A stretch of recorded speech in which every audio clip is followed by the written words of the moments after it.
The Blue Harbor Lodge had been closed for more than 20 years when the developers came in with their heavy equipment. The once bright neon sign that spelled Blue Harbor was nothing more than rusted metal and broken tubes.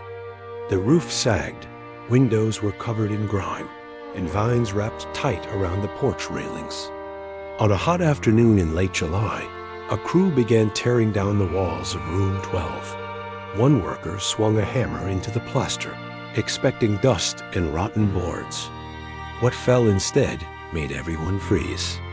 Wedged between the studs was an old canvas backpack, mold-stained but intact.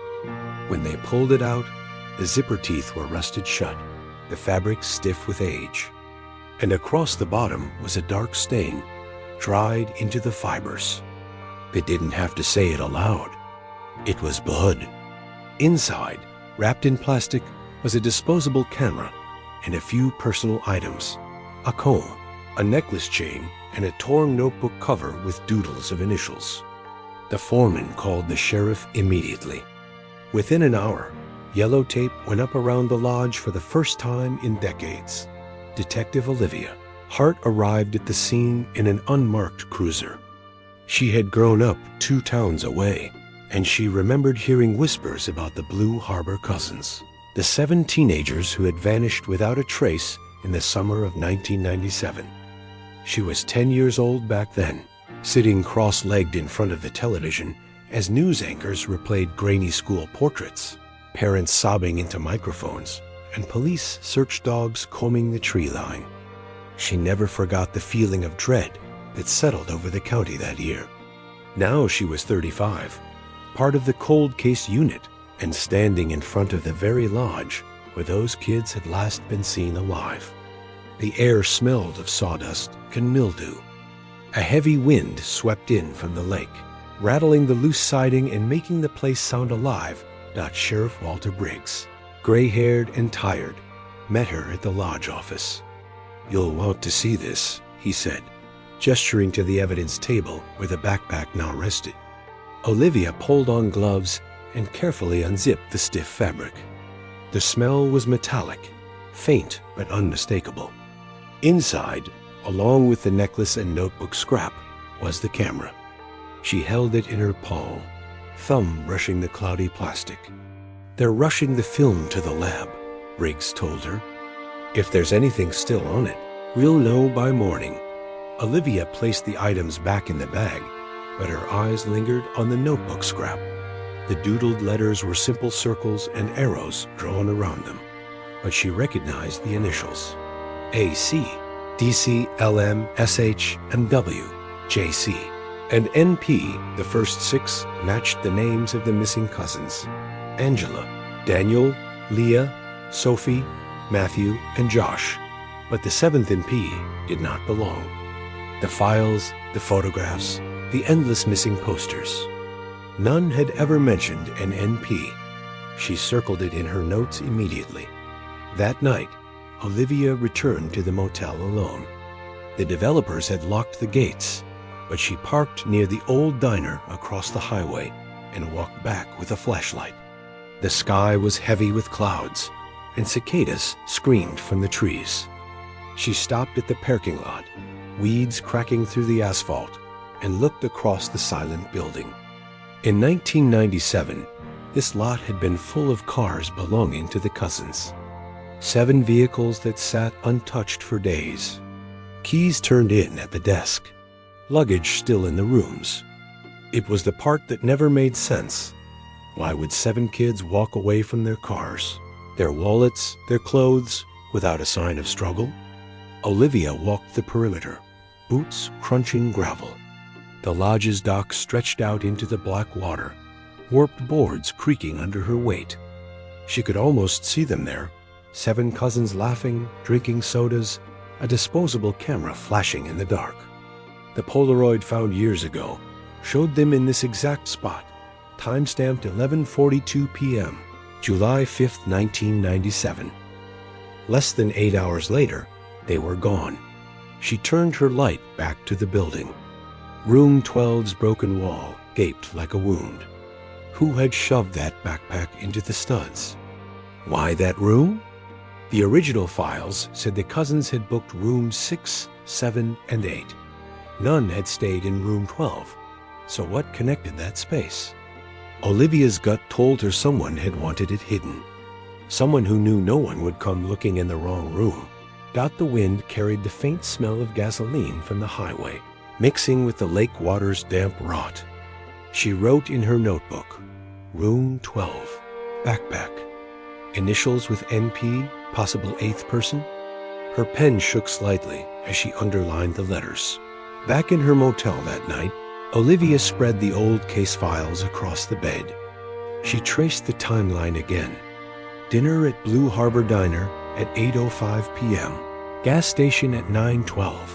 Dock at 10:10 with blankets. And then the Polaroid at 11:42.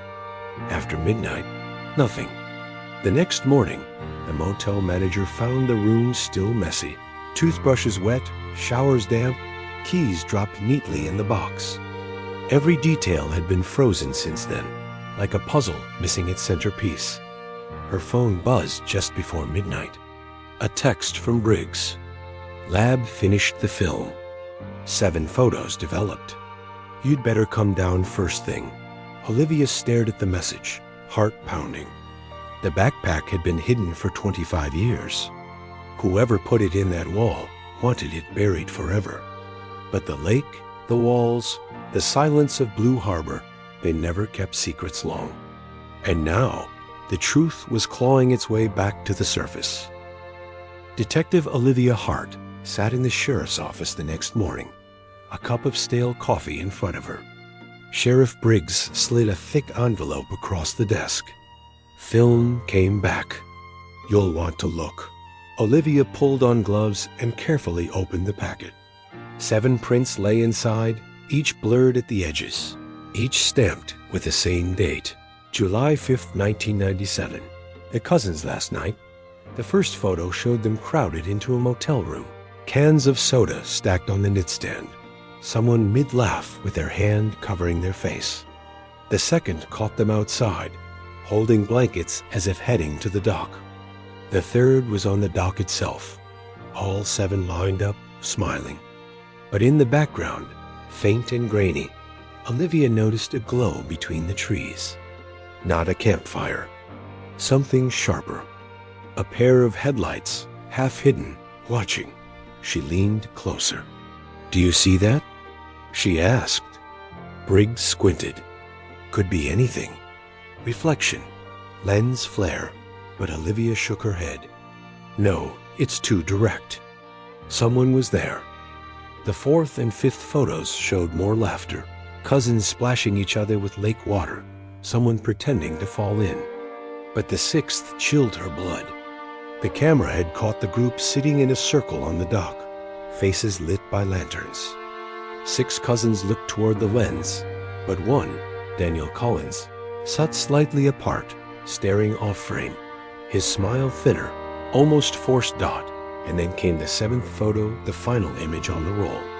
It showed the dock, but the cousins were blurred, as if the camera had been jolted mid-shot. What stood out wasn't the kids, but the background again.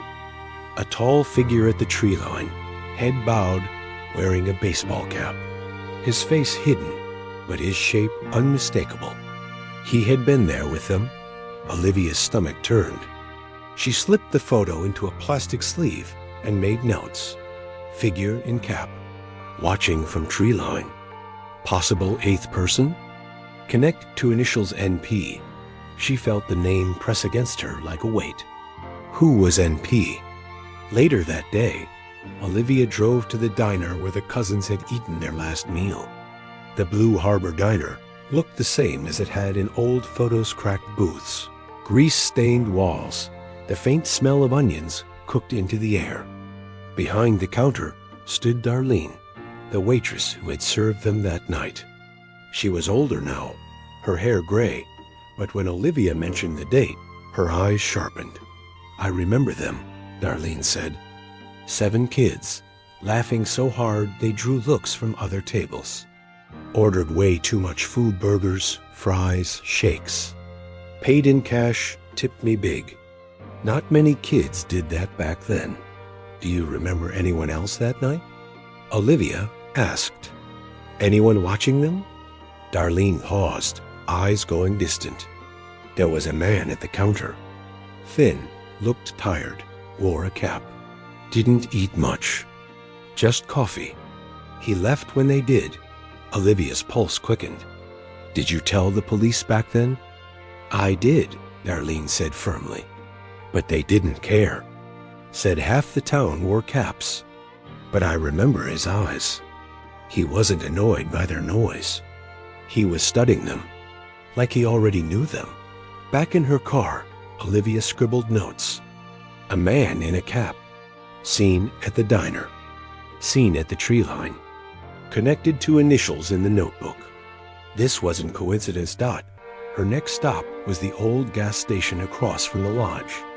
The pumps were new, the store remodeled, but Frank Delaney still worked behind the counter, stooped but sharp-eyed. Olivia showed him the Polaroid.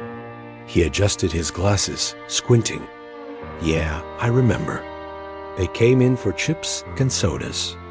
Nice kids, but I saw something else too. A red Ford, parked by the pumps. Didn't fuel up, just sat there. Tail light busted. Engine running. Did you see the driver? Olivia asked. Frank frowned. Man in a cap, smoking, didn't look my way. The pieces clicked. Olivia wrote, red Ford, cracked tail light. Seen at gas station. Seen near motel. Man in cap. It was the same shadow tying every memory together. That evening, she spread the photos, Polaroids, and witness statements across her motel bed. The cousins' timeline was sharp until 11:42. After that, silence. But now she had fragments. A man in a cap watching them. A truck that never fueled up. A backpack shoved in a wall with initials that didn't match the official, 7. She stared at the 7th photo again, the blurred dock, the shadow at the tree line. She thought of the initials. NP, who was this hidden 8th? Olivia pulled the files on family members again. Parents, siblings, uncles, aunts. But nowhere did she see NP. It was as if the person had been erased, scrubbed from the record, before the files were ever handed over. Her phone buzzed. Sheriff Briggs. Got something strange? He said.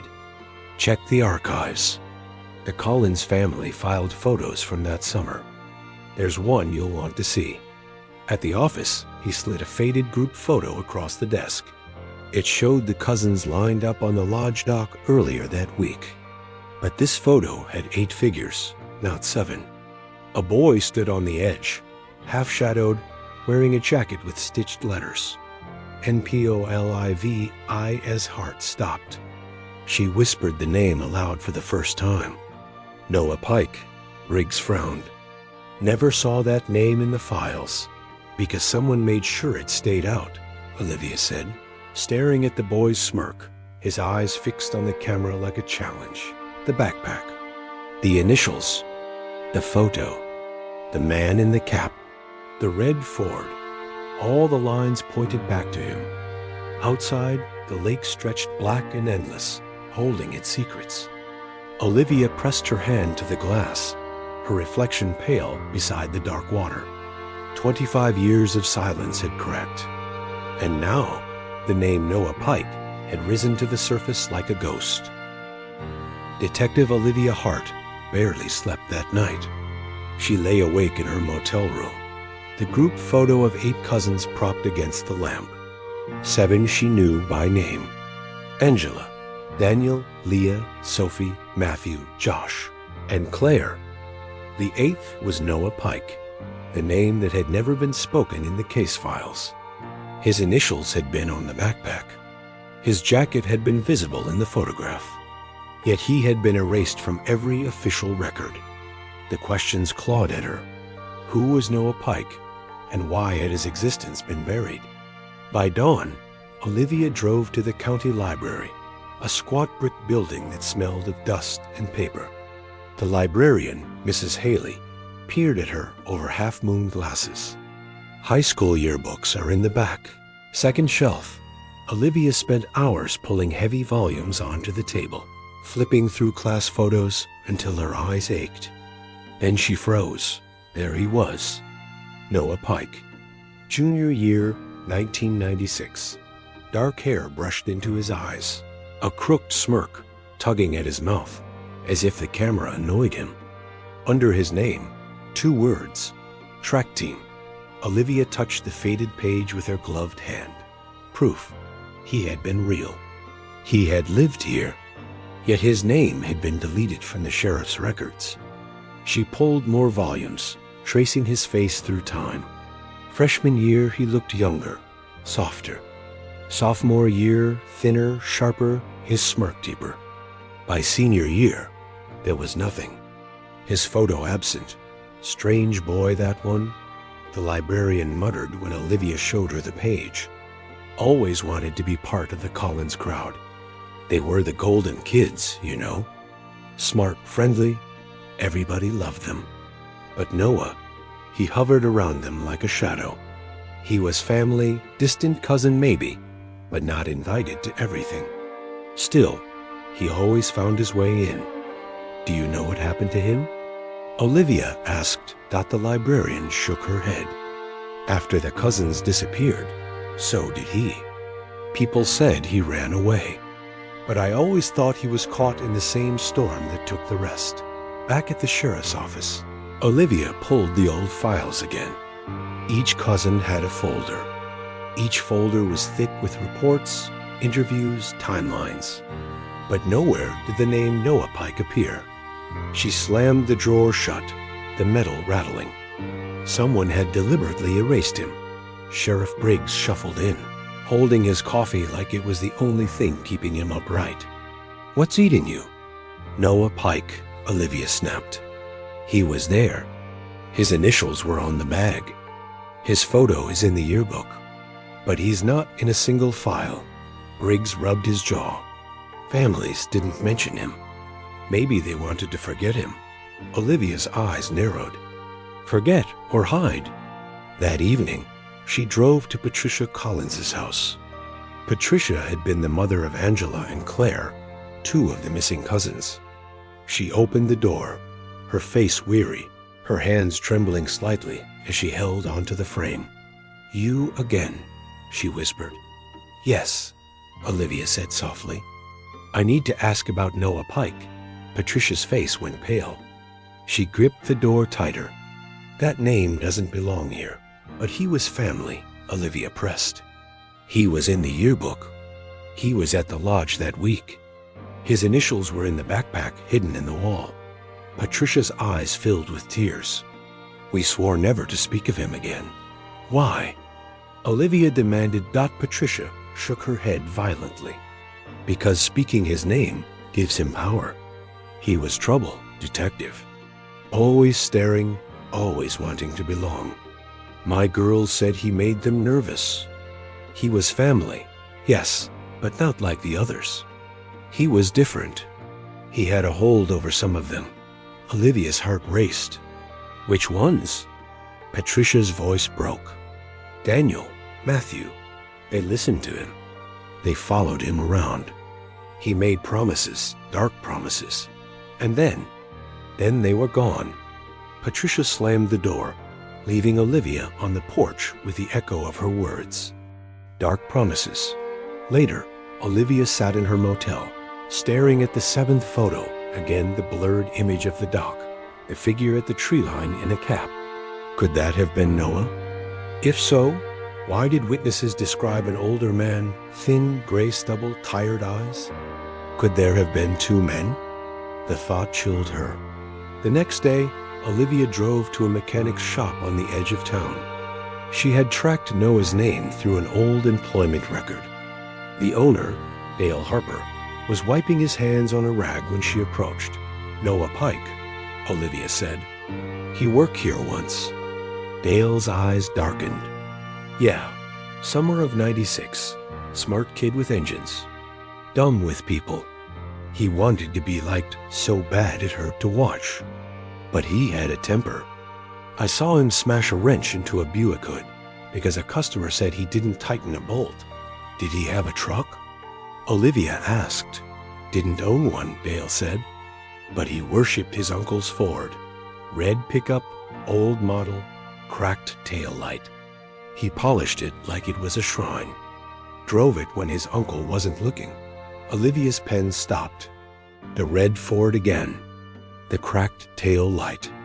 Witnesses had seen it at the gas station, at the motel. Always close, always watching. Who was his uncle? Olivia asked. Dale shrugged. Name was Barrett. Elliot Barrett, I think. Worked odd jobs, drifted in and out. Wore a cap all the time, even indoors. Folks didn't like him much. Elliot Barrett. Olivia wrote it in capital letters. Another missing piece. Another shadow circling the cousins. That night, Olivia returned to the lake. The dock groaned under her boots as she stared at the black water. Somewhere beneath lay secrets that had drowned 25 years ago. She whispered the names aloud. Angela, Daniel, Leah, Sophie, Matthew, Josh, Claire, softly Noah. The wind carried the sound away, as if the lake had swallowed it whole. Back at her motel, she laid out everything she had. Photos, witness reports, the backpack, the initials, the yearbook, the red Ford, the man in the cap, Elliot Barrett. Noah Pikedot, she could see the outline forming, like a puzzle slowly clearing. The cousins hadn't simply vanished. They had been drawn into something involving family, secrets, and loyalty twisted into chains.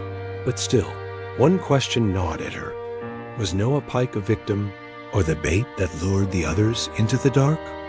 She closed her eyes, the sound of the lake pressing against her memory. In her dream, she saw lanterns drifting across the water, one for each cousin. 7 lights, and then 8th following, smaller but just as bright, before they all flickered and disappeared into the black. When she woke, her notebook lay open beside her. In the margin, she had written without remembering, "The lake remembers," and for the first time, she believed it. Detective Olivia Hart drove out to the old county records building the next morning. The sun was just rising, throwing pale light across fields of hay and rusted barns. Her thoughts circled the names that haunted her notebook. Noah Pike, Elliot Barrett, the red Ford, the man in the cap. The threads all tied together, but the knot remained hidden. She knew the answers weren't going to come easy. They had been buried for 25 years, maybe on purpose. The clerk inside the records office looked half asleep, but Olivia flashed her badge and asked for property deeds and arrest, logs from the 1990s. Hours passed as she pored through dust-coated ledgers. And then she saw it. In 1996, Elliot Barrett had rented a small storage unit less than a mile from Blue Harbor Lodge. The description was vague, but the record showed late payments and complaints of chemical odors. Olivia copied down the address. The storage yard was nearly abandoned, rows of corrugated metal doors baking under the sun. She found Unit 14, the one Barrett had rented, and clipped the padlock with bolt cutters. The hinges squealed as the door rolled up. Inside was darkness, stale air, and the faint smell of mildew. Her flashlight cut across the clutter. Old crates, gas cans, broken lanterns, and a stained mattress shoved against the wall. On the far side, half buried under a tarp, she found a rusted toolbox. Inside lay scraps of paper, receipts, and a Polaroid. Her breath caught when she saw it. The Polaroid showed 7 of the cousins sitting on the dock, lanterns glowing around them. But this was not the same shot from the disposable camera. In this version, Noah was standing behind them, his hand on Daniel's shoulder, his face blurred but unmistakable. And in the corner of the photo, Elliot Barrett's thin frame lurked in the shadows. Olivia tucked the photo into her evidence bag. 2 figures. 2 men circling the group. Noah inside, Elliot outside. She couldn't shake the feeling that Barrett had guided Noah, used him like a tether to drag the others into whatever ritual was happening that night. At the sheriff's office, Briggs stared at the photo in silence. "I knew Barrett was no good," he muttered, "but I never had anything to pin on him. He skipped town in '98. Folks said he moved south. Others said the lake took him too. We have to find out if he's still alive," Olivia said. "If he is, he knows what happened. And if he's dead, maybe the lake has his secrets." That night, Olivia returned once more to Blue Harbor Lodge. Contractors had left early, spooked by rumors of bad luck. She walked through the broken halls alone, her flashlight sweeping across peeling wallpaper and water-stained ceilings. In room 12, where the backpack had been hidden, she knelt and pressed her ear to the floorboards. The wood groaned. Beneath her, she heard the hollow echo of space. She pried the boards up with a crowbar. Dust and mold choked the air as the void revealed itself, a crawl space running the length of the building.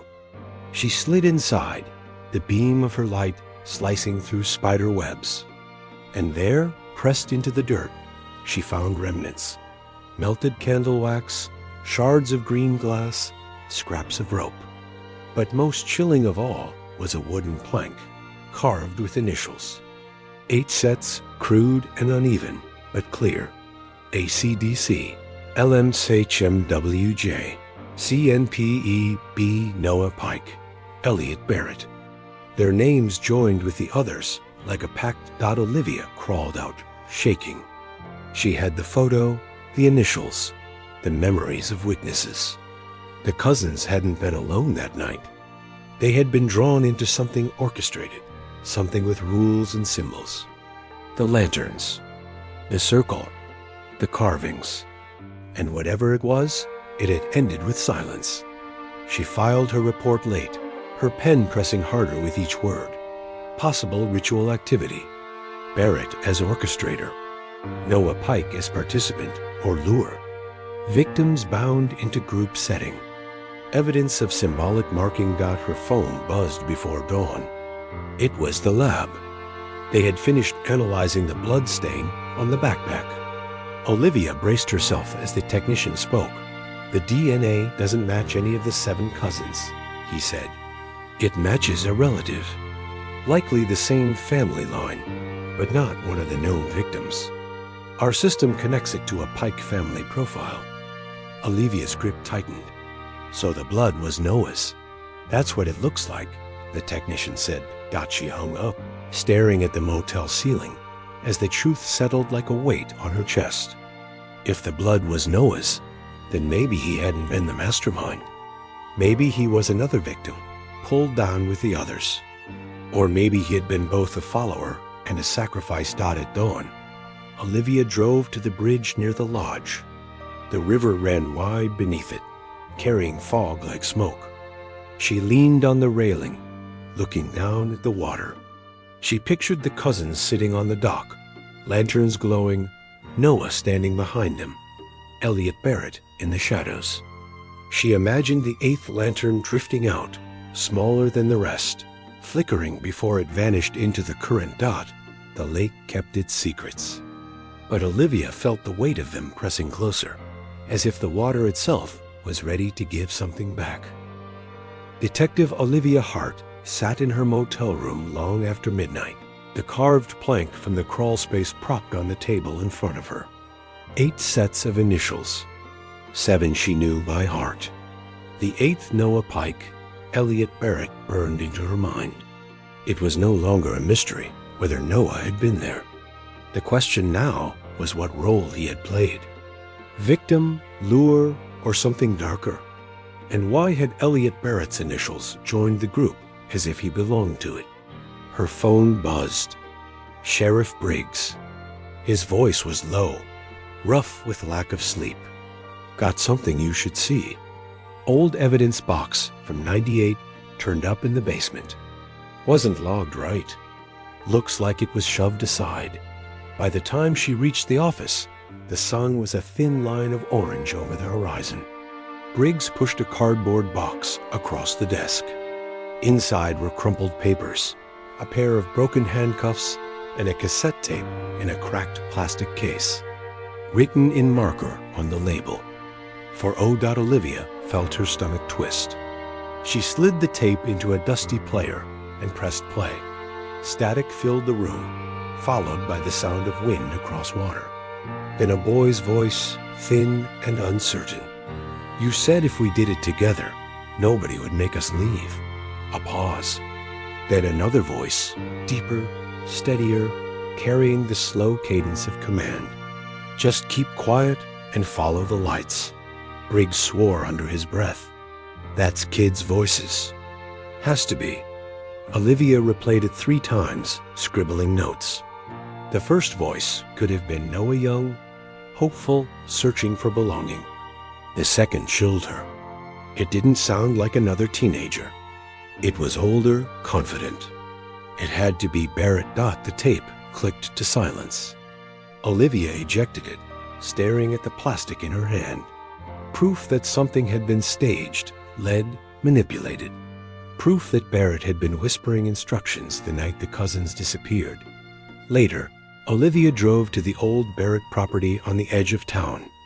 The house was collapsing. Its roof caved in, weeds swallowing the porch. She walked the perimeter, flashlight sweeping across broken windows. In the shed out back, she found piles of rotting wood and rusted tools. But on one wall, scratched into the boards, were symbols. Circles, crosses, crude chains. Some marks had initials scrawled beside them: DC, MW, NP. She touched the wood, the splinters biting her gloves. It was a map of belonging, a record of who had been bound into Barrett's circle. Her mind raced. Noah hadn't been the leader. He had been a boy caught in Barrett's grip, desperate to belong. The cousins had trusted him because he was family. And Barrett had used that trust to pull them all into something they couldn't escape. That evening, Olivia met with Frank Delaney, the old gas station owner again. She pressed him harder this time. The red Ford, the man in the cap. Think back. Did anyone else ever drive that truck? Frank squinted. Now that you mention it, yeah. Sometimes it wasn't the old man. Sometimes it was the boy. Pike, right? Dark hair. He looked too young behind the wheel. Always nervous. Like he was practicing. Olivia felt a cold shiver. Noah had driven the truck. Noah had been seen at the gas station. That meant he wasn't just a victim. He had been part of the movements that night. Whether willing or pressured, he had played a role in guiding the cousins. Back in her motel, Olivia laid everything out again. The cassette, the photo with Noah behind the group, the initials carved into wood, witnesses who had seen the boy and the man, the red Ford. It was no longer a story of 7 kids vanishing together. It was a story of 2 outsiders, one young, one older, pulling them toward a ritual that ended in silence. But then came the hardest truth of all. If Noah's blood was on the backpack, maybe he hadn't survived the ritual either. Maybe Barrett had used him until he was no longer useful. Olivia closed her eyes, the cassette's words echoing in her head. Just keep quiet and follow the lights. She pictured the cousins sitting on the dock, lanterns glowing, their trust binding them tighter than chains. Noah at their back, Barrett in the shadows. 8 initials carved into wood. A red Ford idling by the road. She wrote one final note before collapsing into sleep. Barrett orchestrated. Noah the key. Victims lured by family trust. Ritual binding complete. Outcome unknown remains. But deep down, Olivia knew the lake had not kept everything. Somewhere, evidence waited to be found. Somewhere, the truth was still tied to lanterns that once floated on black water, carrying 7 souls and one boy who wanted to belong. The storm rolled over Lakeshore, with the kind of violence that rattled old windows and drowned out thought. Detective Olivia Hart sat in her car near the ruins of the motel, rain hammering the windshield, wipers wheeling against glass. She had been here 100 times in her mind, replaying the night of July 5th, 1997, but tonight felt different. The cassette tape still sat on the passenger seat, its voices echoing in her head. Just keep quiet and follow the lights.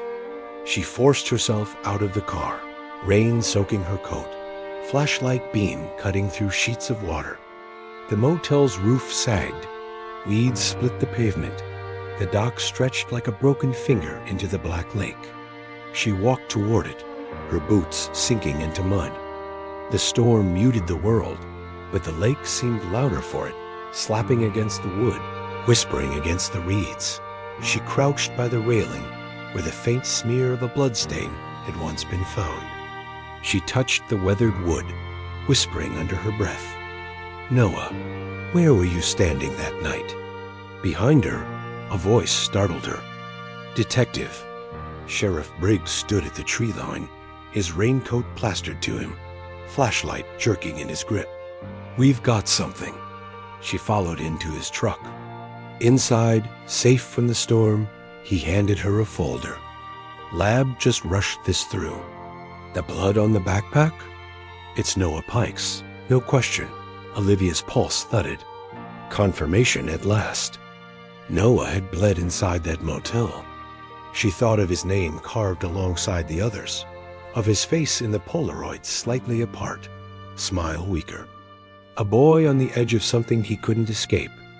Briggs lit a cigarette with shaking hands. So he was there, and he was hurt. But was he one of them, or was he part of what happened to them? Olivia stared at the storm-washed windshield. Maybe both. The next morning, she visited Margaret Collins again, the former motel manager. Margaret opened the door reluctantly, her eyes shadowed. Olivia placed the cassette tape on the kitchen table. "Did you ever hear about this before?" "A recording." Margaret froze. Her lips trembled. "That's Elliot's tape recorder. He carried it everywhere, muttering into it like the world was listening. He said the lake wanted him to keep records." Olivia leaned closer. "Did he talk to Noah?" Margaret's eyes filled with tears. "That boy. He followed Elliot like a stray dog. Wanted so badly to be accepted. I think Elliot promised him something. A place with the others. A family he thought he didn't have." The words cut deep. Noah had been more than an outsider. He had been a tool for Barrett, maybe even a believer in his delusions. Olivia left Margaret's house with a weight pressing on her chest. Not later that day. She drove 2 hours north to visit Noah's cousin, Elise Pike, now living in a small farmhouse with her children. Elise had been only 14 when Noah vanished. She met Olivia on the porch, her hands wringing nervously. "I knew this day would come," Elise whispered, when Olivia mentioned the tape and the blood. "Noah wrote me a letter the summer before he disappeared. Said he was tired of being left out. Said he found people who understood him. He never named them, but I think it was the Cousins. And maybe Elliot." She brought out a shoebox of old papers. Inside were scraps of Noah's handwriting, restless lines, sketches of lanterns, lakes, chains. Olivia picked up one note. "If I prove myself, they'll let me in. The water will bind us forever." Her stomach twisted. Noah had gone willingly that night. He believed he was part of something bigger, something eternal. Driving back, Olivia replayed the pieces. Elliot with his journals, muttering about voices in the water. Noah desperate to belong, following him into madness. 7 cousins trusting both because they were family. A ritual, lanterns, a dock, a promise of forever. That evening, she sat in the sheriff's archive room surrounded by boxes. She pinned photos to the board. The cousins smiling, Noah's yearbook smirk, Elliot's mugshot, the red Ford with its broken tail light. She drew lines between them. A pattern emerged, not random, not chance, deliberate. The cousins had been led step by step. Dinner at the diner. Gas station stop.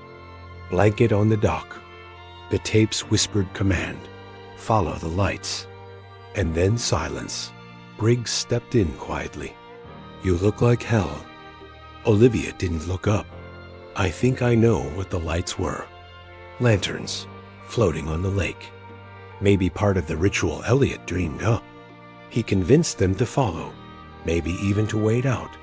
Briggs exhaled. And then what? Olivia's eyes were cold. Then they never came back. The room fell silent. Outside, the storm had passed, leaving the air heavy, the world dripping. Olivia touched the Polaroid pinned at the center of the board. 7 smiling faces, Noah in the background, Elliot nowhere in sight, but everywhere in the shadows. She whispered to herself, the lake keeps its dead, but it also keeps its witnesses. Her mind clung to one thought. If Noah's blood was on that backpack, if his voice was on that tape, then he had left more behind. Somewhere, there was still a trail something Barrett hadn't buried, and Olivia Hart swore she would drag it into the light, no matter what the lake or the families wanted. The night pressed heavy over Lakeshore as Detective Olivia Hart sat at her desk, the motel Polaroid spread in front of her. 7 cousins on the dock, smiling at the camera, time-stamped just hours before they disappeared. Beside it lay the cassette tape, Noah Pike's voice whispering instructions from a quarter-century ago. She had played it so many times that the words stuck in her dreams. Just keep quiet and follow the lights. She leaned back, exhaustion tugging at her, but she couldn't rest. Too many pieces had shifted into place. Noah's blood on the backpack, his sketches of lanterns and chains, Elliot Barrett's journals about the water, claiming what belonged to it. And now the tape, proof that whatever happened had been deliberate, not random chaos. The sheriff stepped into the office, setting a steaming cup of coffee beside her. His face was worn, his shoulders slumped. You've been here all night again. I can't stop, Olivia said softly. I think Noah was more than a victim. He wanted to belong. Elliot gave him that chance. Briggs rubbed his jaw. Or Elliot used him. Kid like Noah was easy prey. Olivia didn't answer. She kept staring at the Polaroid, at the faint glow of the motel's neon sign in the background. Her eyes locked on Noah, sitting a little apart from the others, his smile weaker, almost forced. A boy already halfway gone out the next morning, Olivia drove out to the old Pike farmhouse. Elise Pike, Noah's cousin, greeted her with tired eyes. She had been helping all she could, sharing Noah's letters and sketches, but she seemed worn down by the memories. Detective, Elise said quietly, there's something I didn't tell you before. The summer he vanished, Noah had started talking about Elliot all the time. Sighed Elliot knew the lake better than anyone. Said he could hear things the rest of us couldn't. I thought it was just Noah being dramatic. But now, she trailed off, eyes filling with tears. Now I think he believed every word. Olivia followed Elise into the house. On the kitchen table sat a dusty box filled with Noah's belongings.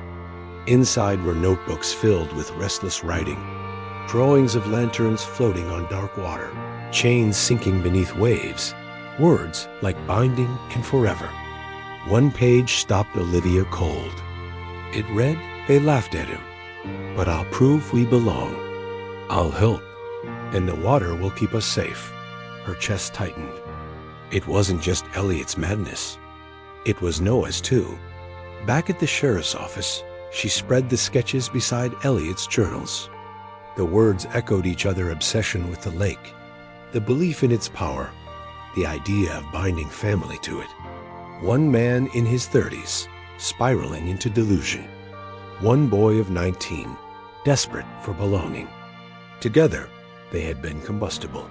That evening, Olivia drove back to the lake. The motel ruins loomed against the fading sky, broken windows glowing faint in the twilight.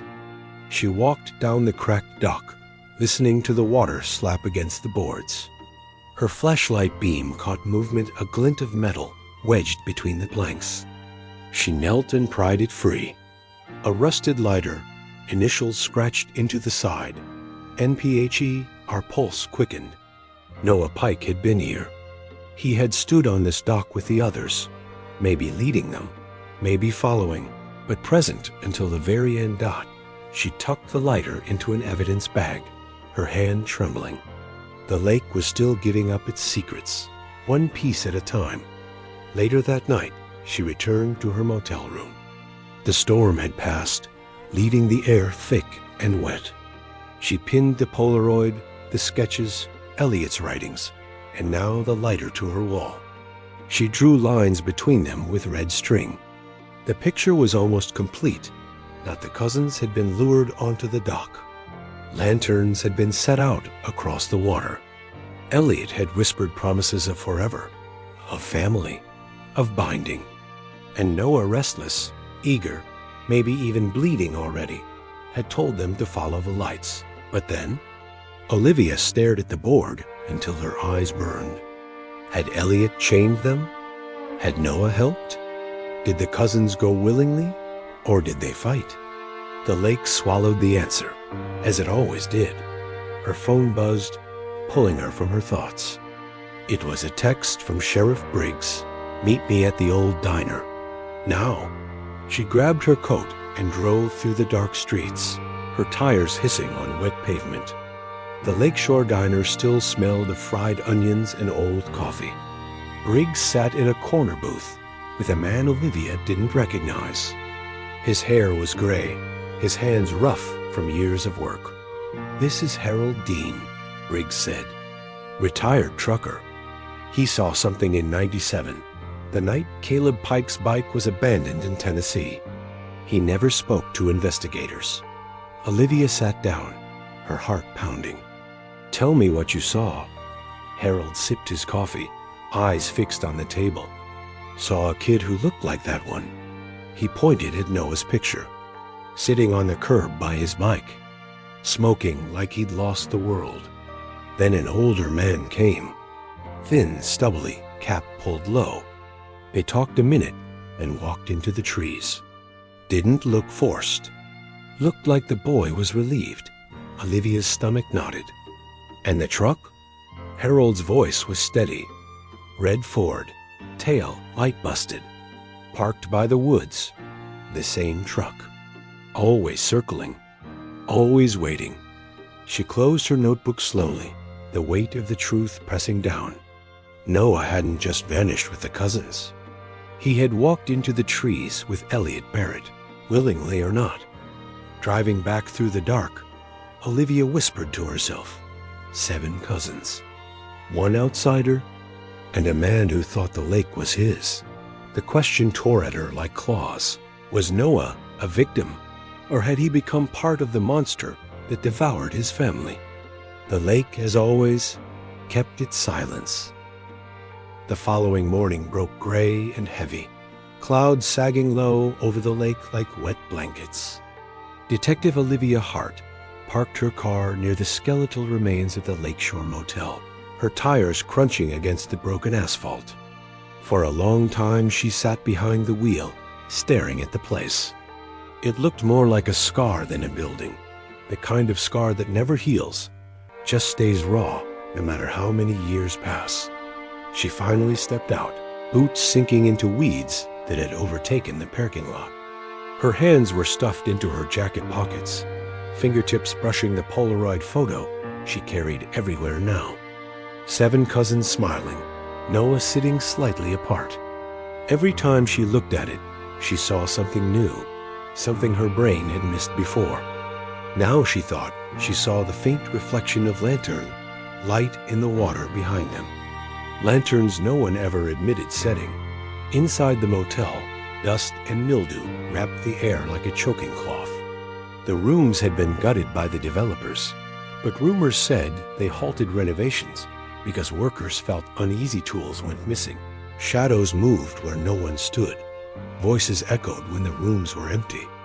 Olivia didn't believe in ghosts, but she did believe in the way history clings to places.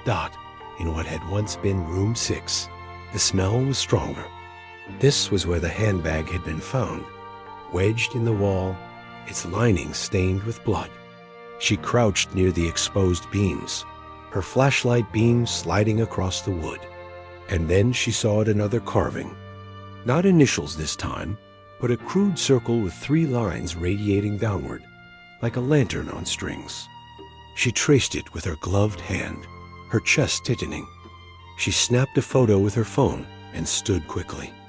The sketches from Noah's notebooks. The lanterns hanging over water. This wasn't random graffiti. It was deliberate. The same symbol repeating across years. The same obsession linking Elliot Barrett and Noah Pike together. Her phone buzzed. Sheriff Briggs's gravelly voice came through. "We've got something. Meet me at the station." By the time she arrived, the sheriff was pacing outside with a file in hand. He looked as though he hadn't slept in days. "We ran the lighter through new forensic imaging," he said without preamble. "The one you found on the dock. The initials are Noah's, yes, but we also lifted partial prints. They match Elliot Barrett." Olivia's breath caught. "Both of them? On the same object?" Briggs nodded grimly. "Which means at some point, they stood side by side. Whatever happened that night, Noah and Elliot touched the same things, handled the same tools. They weren't strangers. They were partners." Olivia felt her throat go dry. The idea had been circling her mind for days, but hearing it spoken aloud was like a blade sinking deep. So the cousins, they were led by family, one from their own bloodline, one who should have been trusted. The sheriff's silence was answer enough. That afternoon, Olivia met again with Elise Pike at her home. Elise had been sifting through more of Noah's belongings and slid a thin journal across the table. Its pages were warped, edges browned. "I almost burned this years ago," she admitted. "But I couldn't. Maybe I knew someday someone would need it." Olivia opened the journal carefully. The writing was Noah's, jagged and hurried. One entry made her blood run cold. "They don't take me seriously, but Elliot says the lake listens. He says it wants us, all of us together. The others laugh, but they'll see. I'll show them the way." She flipped further. The last entry stopped her cold. "July 5th. Tonight we do it. Elliot says forever begins with light. I'll make sure they follow." Olivia closed the journal slowly, her hands trembling. The evidence was no longer just hinting at complicity. Noah had been an active part of the plan, whether out of delusion or desperation. But what exactly was forever? As evening fell, Olivia drove toward the diner where it had all begun that night. Darlene, the waitress who remembered serving the cousins, agreed to speak again. The place smelled the same burnt coffee, fried onions, grease clinging to the vinyl booths.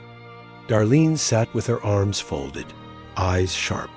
"I thought of something else," she said. "That man at the counter, the one with the cap. He wasn't just watching. He was waiting. I remember because he kept tapping his lighter against the counter, again and again. The sound drove me nuts. He only stopped when the kids left. Then he followed them out." Olivia's heart kicked. The lighter. The same object found on the dock. Elliot's lighter. The circle was complete. She drove back to the lake in the dark. The surface was calm, moonlight turning it into a black mirror. She walked the dock slowly, the wood groaning under her weight. She thought of the Polaroid again, of the cousin's smiles, of Noah's uneasy posture. She tried to imagine the scene, that night lanterns glowing, chains clinking, laughter fading into confusion. And then she saw it. Near the edge of the dock, wedged deep between 2 planks, something metallic glimmered. She crouched, pried it loose, and lifted it into her being. A small padlock, rusted nearly solid, but still bearing faint engraving. EBHER stomach flipped. Elliot Barrett again. Another piece tying him to the final moment's dot. By the time she returned to the sheriff's office, dawn was rising, pale and weak. She laid the padlock beside the lighter, the journals, the Polaroid. The wall of evidence had grown thick, lines of red string weaving between artifacts like veins. Briggs stared at it all with a hollow expression. "We've got a problem," he muttered. "This isn't just a cold case anymore. This is family protecting monsters. People in this town knew, maybe still know, and they'll fight to keep it quiet." Olivia felt the weight of it settle in her bones. 25 years of silence, of secrets hidden in walls and beneath water. A town that had lived with ghosts so long they'd grown used to them. She looked at the photographs again. The 7 cousins, Caleb Pike in his yearbook photo, Elliot Barrett with his cap, Noah's restless sketches. 8 young people swallowed by the lake, and 1 man leading them to it. But which of them had been willing, and which had been chained? The question burned in her mind as the sun finally broke over the lake, turning the water into liquid fire. The past wasn't done. The lake wasn't finished. And Olivia knew she was standing on the edge of the truth, a truth that could tear families apart and stain the town of Lakeshore forever. She whispered into the empty office, to the photographs and artifacts that stared back at her. "Tell me what really happened that night." The evidence, the ghosts, the silence all refused to answer. But Olivia had no intention of stopping. Not until the lake gave up everything it had taken. The storm rolled in heavy that night, thunder echoing across the lake like distant drums. Detective Olivia Hart sat in the sheriff's office basement, surrounded by the evidence wall she had built over weeks of digging. Every artifact seemed alive in the flickering light. Elliot Barrett's journals, Noah Pike's sketches, the Polaroid, the lighter, the rusted padlock. Together, they painted a picture of obsession and betrayal, but the final shape was still blurry. The sheriff's boots clicked on the concrete floor as he joined her. Briggs looked older than she'd ever seen him, eyes ringed with fatigue, jaw tight. "We got the DNA confirmation," he said quietly. He set a new file on the table. "That blood on the dock? It doesn't just match Caleb Pike. It matches him and another. Noah's." Olivia's breath caught. "Both of them? Caleb and Noah?" Briggs nodded slowly. 2 drops, 2 profiles. Which means that Doc wasn't just a place, they all laughed. Something violent happened, and 2 of the boys bled for it. She stared at the photo of the cousins, the timestamp from that night glowing faint at the bottom. 8 hours later, they were gone. Now she knew for sure that by then, blood had already been spilled. Her thoughts spun. Were Caleb and Noah fighting each other? Or had one tried to protect the rest? The possibilities twisted in her head like knives. The next morning, Olivia drove out to the Collins farmhouse. Patricia Collins answered the door, rosary beads clutched tight in her hands. Richard sat in his chair by the window, his cane resting across his knees. Olivia placed the DNA report on the table. "It wasn't just Caleb's blood on that dock," she said softly. "It was Noah's too." Patricia's face went pale, and she pressed the rosary to her lips. Richard's hands trembled, gripping the cane until his knuckles whitened. "I told the sheriff years ago," Richard rasped, his voice cracking. "I told him there was more than one boy involved. But they never listened. They didn't want to believe family could do that to family." Olivia leaned forward. "Richard, tell me the truth now. What did you see that summer?" The old man's eyes clouded with memory. "I saw them, Detective. A few nights before they vanished, I saw Caleb and Noah down by the dock, whispering, arguing. Elliot wasn't with them that time. Just the 2 of them, like they were planning something." His voice dropped to a whisper. "They weren't victims, not both of them. One of them was already choosing the darkness. Patricia shook her head violently. "Stop it. Don't you dare say that about them. They were children. They were innocent." But Richard's stare never wavered. "Children bleed too, and their blood stains just the same."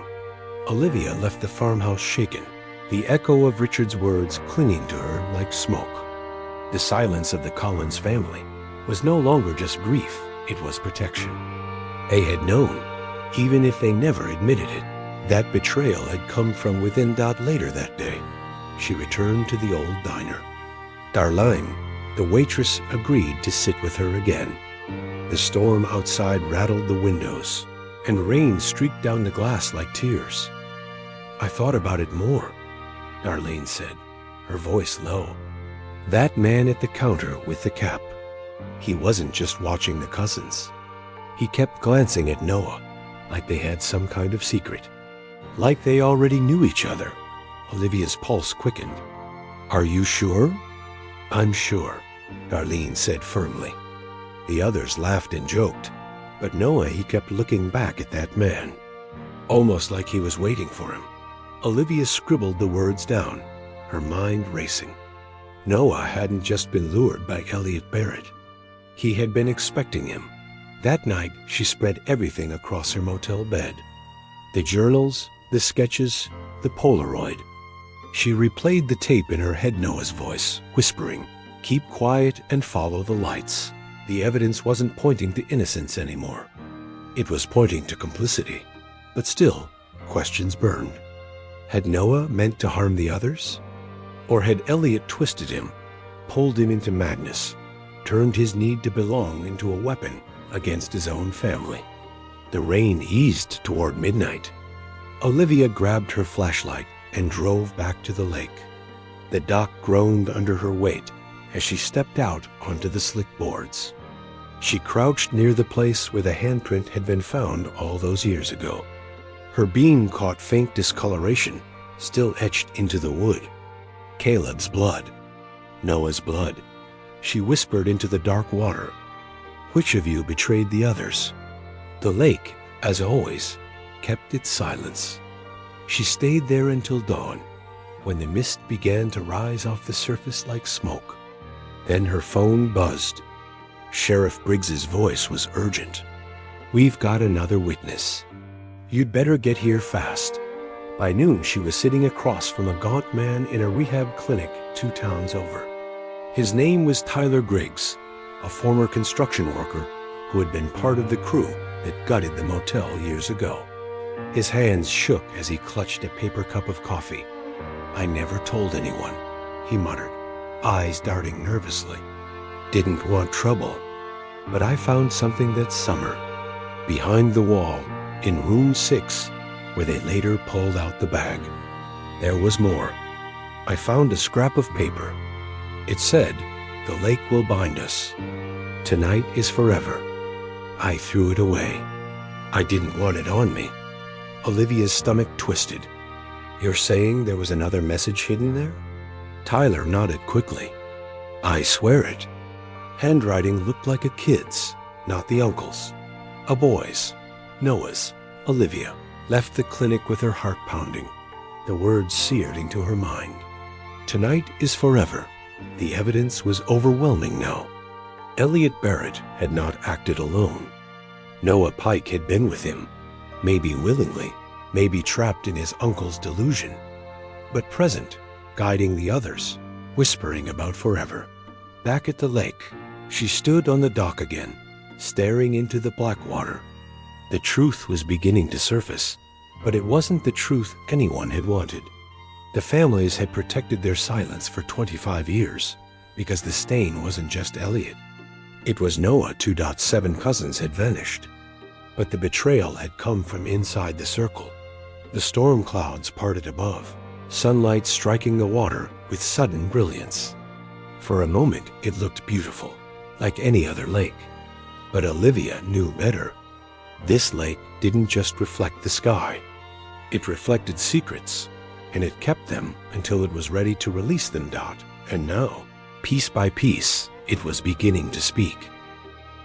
The town of Lakeshore held its breath as dawn broke across the water. The mist rolled low, curling through the reeds, clinging to the broken frame of the old motel like smoke from a fire that had never gone out. Detective Olivia Hart stood at the edge of the dock, her coat tugged by the breeze. She had come here every night for weeks, chasing whispers, piecing together fragments, listening to the silence. But this morning, the silence felt different, heavier, as if the lake itself was preparing to give up its final secret. Sheriff Briggs stepped onto the dock behind her.